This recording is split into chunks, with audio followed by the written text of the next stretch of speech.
We wanted to have a discussion, a dialogue on what climate change is and why it's happening, and how we of the WSS are affecting it right now. And to prime the pump on this discussion, we want to say it's useful to define our terms, meaning climate change for much of humanity is just changes in weather, or just sea level rise, or just heating up the environment, or just something that's too big to be affected, or perhaps they see it as a natural occurrence rather than a human-made occurrence or process. All of these interpretations tend to generate polarized, non-unified, non-integrated, non-collective, collaborative results. We would suggest that must change.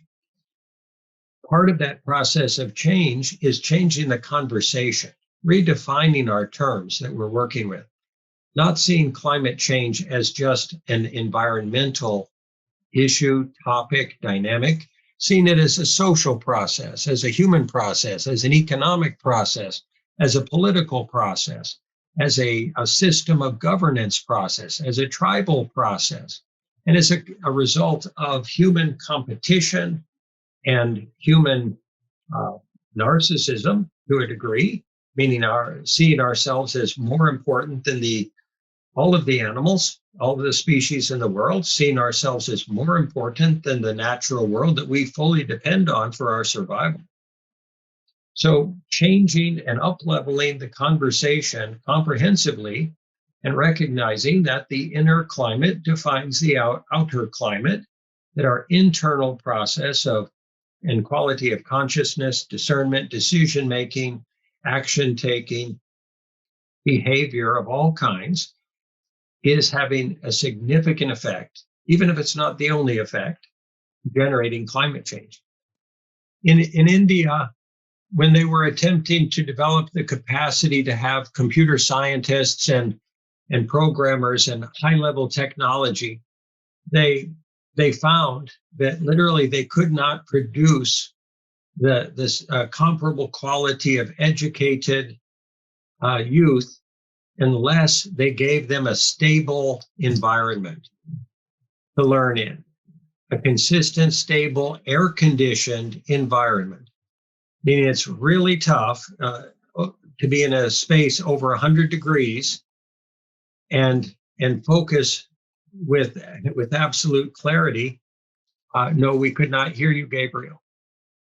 To focus with absolute clarity on a very complex task, such as programming a computer or learning some sophisticated technology. So that's a metaphor for the requirement of stability of our environment globally, a fractal metaphor that says basically our environment, the stability of our current environment is what has allowed us to develop the sophisticated technologies, educational system, the internet, and the economies, relatively stable economies with supply chains and systems of governance that we have. If we destabilize the whole world, it's the entire ecosystem. It's a bit like having a checkerboard that you shake and all the pieces kind of fly in different directions. We really don't think that would be an optimal result for humanity, to have an environment that was so unstable that we were constantly putting out fires, literally and figuratively, for the foreseeable future, and simultaneously utilizing precious resources just to solve the symptoms of our own destabilizing actions. The micro affects the macro, the local affects the global, the individual affects the collective species process, and the entire ecosystem. So our choices matter, and they accumulate just like karma over time, for better or for worse. We wanted to mention that for most people, fear and pain are synonymous terms. When we feel fear, stress, anxiety, worry, or tension, we're in a form of pain. So facing that fear pain is something that it takes an understanding of the association of fear and pain as being often synonymous, and one creates the other. If we are physically hurt, we may fear being wounded or damaged. If we're afraid, we may experience pain, and we may make unwise choices that create more pain. So there's a deep relationship that can be deeply understood between fear and pain. And if they're both transcended simultaneously, then we have a lot more space for conscious, wise, discerning, sovereign decision making. It's vital that we get the views of everyone in this world, especially the youth of the world. If we don't understand, if we don't listen, if we don't support, if we don't nurture, if we don't care, if we don't love, we cannot be there for the next generations. We can't do something substantive, something meaningful, something effective. So we need to listen, and we are listening. We thank you.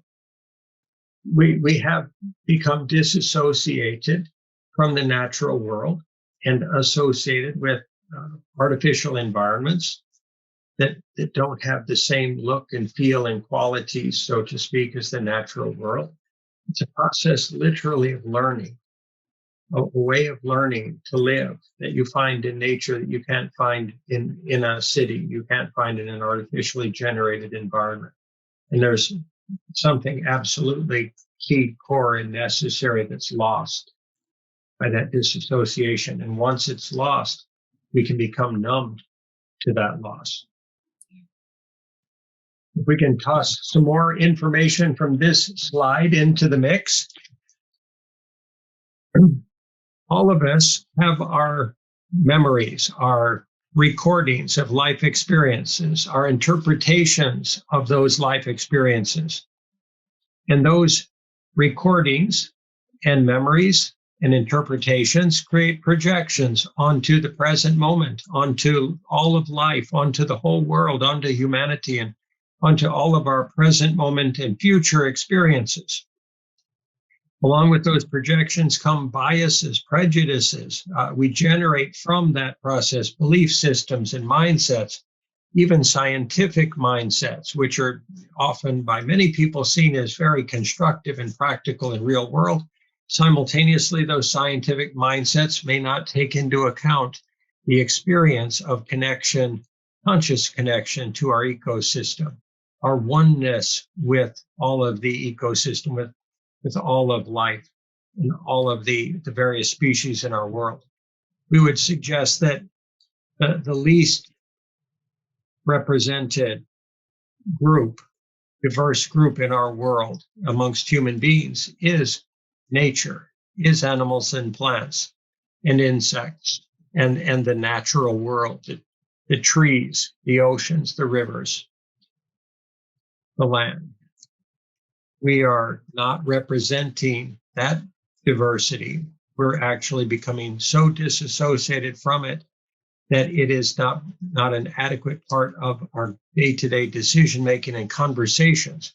And that unification that must occur of all of humanity must include the unification with all of nature in order that that conversation be a whole conversation, a complete conversation, a substantive, meaningful, and profound conversation, a multidimensional conversation.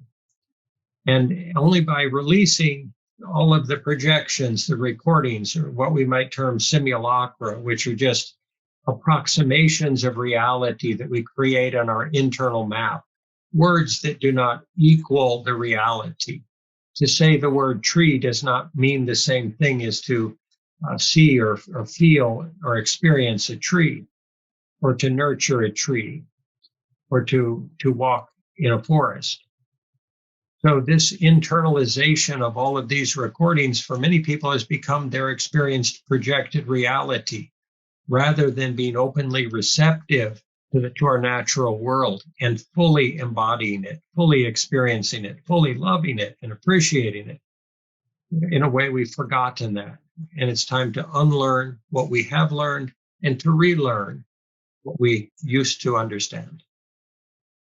So, in this process of life, we have existing value systems, things that we call logic and rationality, or money, or power, or fame, or safety, or control. These prior value ingredients are not optimal. They're not holistic. They don't include a love and valuation of the ecosystem for many people.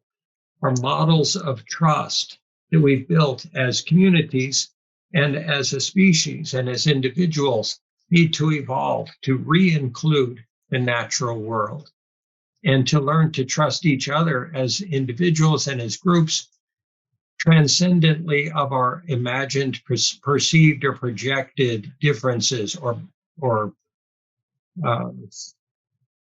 the supposed difference of culture, religion, race, creed, color.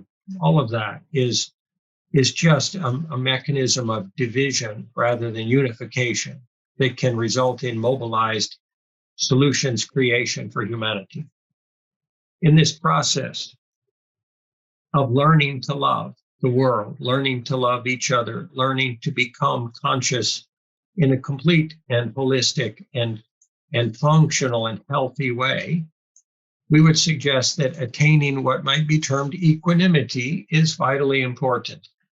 In brief, we would suggest equanimity is being able to meet all life experiences and relationship dynamics, including our relationship with our natural world, from a vantage point of unconditional love, non-attachment, non-aversion, non-judgmentalness, not without projection, with a receptivity, an openness, a wish to understand and to learn from the natural world, to be part of the natural world rather than to compete against it, destroy it, feed upon it, or subjugate it. So if we hold this equanimity towards each other as we all learn, change, and grow in terms of our understandings of how to constructively resolve the symptomology of climate change and generate a new life process for humanity, then we will forgive each other. We will accept each other. We will work together consciously and collaboratively and gently, respectfully, intentionally, consistently, to transform our world into something that actually is sustainable and will work. We must, in this process, choose act proactively to heal ourselves and each other, to help each other heal, and to be willing to let go of prior judgments, resentment, wounding, pain, unresolved misunderstandings or conflicts, collectively and as individuals, in every relationship. That requires learning, and it will require us to grow and transform as a species.